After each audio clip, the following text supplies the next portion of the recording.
Hello everyone and Shabbat Shalom. This week's Parsha is Ki Sisa. Now I'm going to refer actually to a message in the Haftarah rather than the Parsha. A message that we have used in our advocacy for free speech. So the story is that the Jewish people have strayed towards idolatry, worshipping the idols of Baal. The prophet at the time and hero of the story is Eliyahu Ha'Navi, Elijah, and he sets up a challenge to the false prophets of Baal to have an altar lighting competition.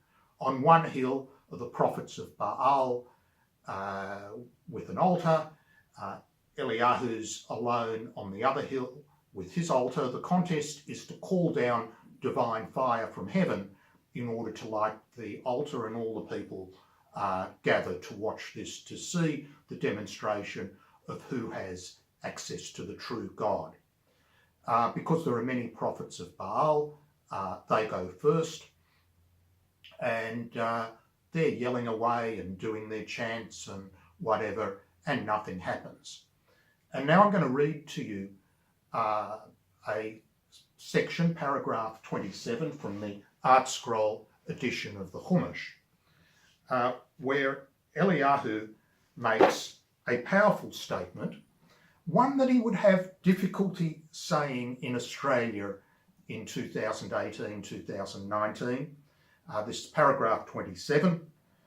At noontime, Eliyahu ridiculed them, and he said, "Cry out in a loud voice, for he is a god," referring to their attempts to contact their God.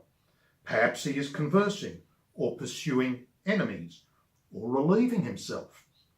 Perhaps he is asleep and he will awaken."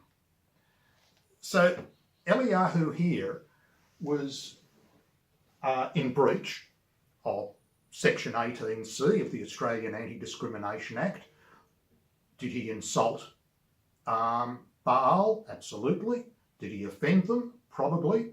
Did he humiliate them in front of a crowd? Yes, he did. Did he intimidate them? Well, he didn't actually threaten them, so he probably only breached 3 of the 4 thresholds.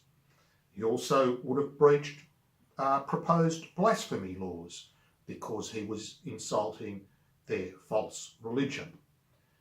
Now, this is a powerful message that in certain circumstances, pushing the boundaries of free speech, defending the breadth of free speech is an important Jewish value. He doesn't cross the line of inciting violence, harm to any person or property. And that's where we obviously draw the red line as well. Now, interestingly, we used this section to argue that it was actually Jewish values to support a fairly broad definition of free speech. AJA stood alone in that argument. Other major Jewish groups said, no, we've got to restrict speech because you can't have people saying bad things. Well, I'm sorry, they're contrary to this week's Haftarah. So, Shabbat Shalom, AJA stands by the principles of Jewish values. We stand by the principles of free speech.